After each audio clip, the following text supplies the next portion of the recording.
Alright, what am I gonna do this episode?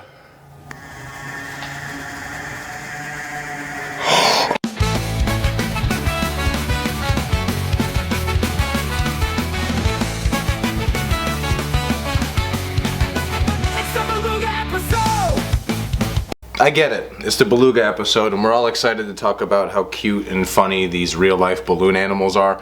But I'm also here to tell you that they helped the Russians during the Cold War, so maybe they're not as cool as we think they are. Nah, they're actually sick. Discovered in 1776 by Peter Simon Pallas, beluga whales, and yes, they are whales, have become both thing of internet lore and favorite of aquarium goers everywhere. Found primarily in colder waters, belugas actually live kind of all over the world. They live mostly in areas like Alaska and Canada and Greenland and Russia. Jesus Christ. During the warmer months, belugas can actually be seen in more shallower waters, but during the other seasons they'll return to deeper waters, usually diving to around 3,000 feet. They also like to hang out in estuaries, essentially like where a river opens out into a bigger body of water to catch all the fish that are going downstream. Their diet consists mostly of fish, but they have been known to eat octopus and shrimp as well. Especially belugas in the Greenland area, they seem to eat shrimp a lot more than the other belugas. Belugas in the wild and in captivity eat roughly 40 to 60 pounds of food every day. Male belugas weigh between 2,400 and 3,500 pounds, and the ladies come in at a slender 15 to 2,600 pounds. Now, it's been reported that there's around 150 to 200,000 belugas around the world, which in terms of an extinction class puts them in what's called least concern. But there are some smaller subpopulations that are actually getting hunted to near critical levels. Especially in a lot of indigenous areas, it seems that they like to hunt the belugas. They do use every single part of the animal though. You can use its fat for oils, you can use its skins to make clothes, you can use it for food as well. They even use the bones of the beluga. But obviously we don't need them hunting them until they're completely gone. Hunting and climate change are the two biggest areas of concern for the beluga whale. But here in the United States, the belugas were actually in part of something called the 1986 moratorium on commercial whaling, making it illegal to actually hunt beluga whales.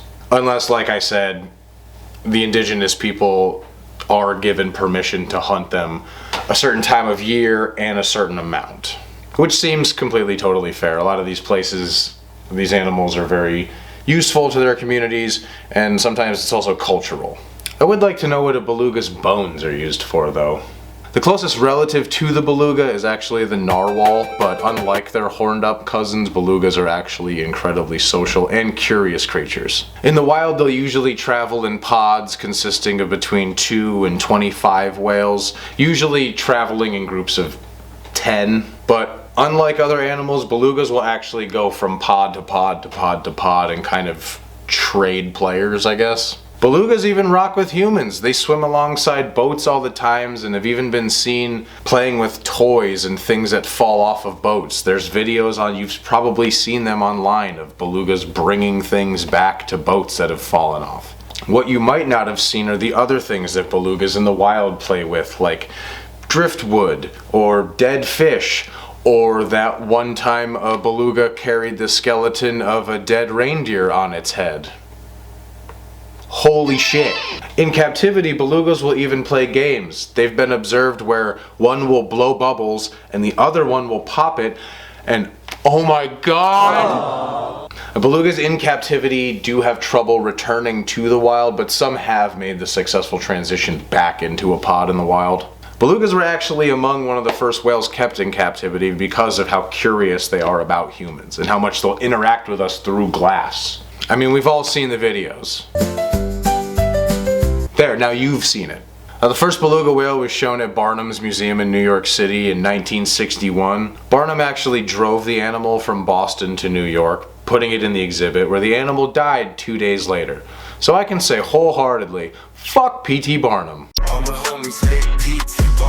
Now I can't finish the video on a sad, heavy note like that. Let's talk about the times that belugas did cool ass shit, like carrying the reindeer skeleton on its body like necromancer armor, or the time that the US Navy used it to study echolocation. They've also assisted US Navy divers, or at least they've attempted to train the belugas to literally go get their tools if they drop them underwater. They're just like big, fluffy, underwater golden retrievers, man. Now in 2019 off the coast of Norway there was a fishing boat that was actually being followed by a beluga, and when the boat stopped and was doing its thing, the beluga still kind of came up to the boat, and the men noticed that the beluga was wearing a Russian military vest. Not a vest, but a harness designed specifically for the animal. Unclear if it was to be used for some sort of actual operation or if it was just to study where a beluga whale goes in the wild. I'm not gonna claim to know what the Russians are up to.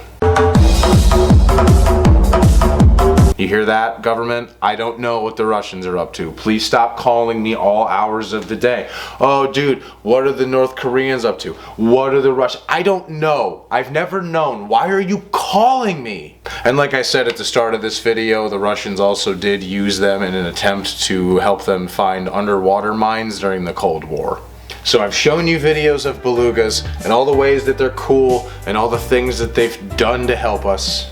And now I task you with finding an aquarium near you and getting over to it. Luckily here living in New England I have my choice of 2 solid aquariums that I've been to even recently. Got the Mystic Aquarium in Mystic, Connecticut, and then you've got the Boston Aquarium located in Scottsdale, Arizona, Boston, Massachusetts. Both of which have prolific TikTok accounts which I suggest you go check out. So go support your local aquarium, go support your local beluga whale, and one more time for the culture! It's the Beluga episode! The Beluga episode! The Beluga episode! The Beluga episode!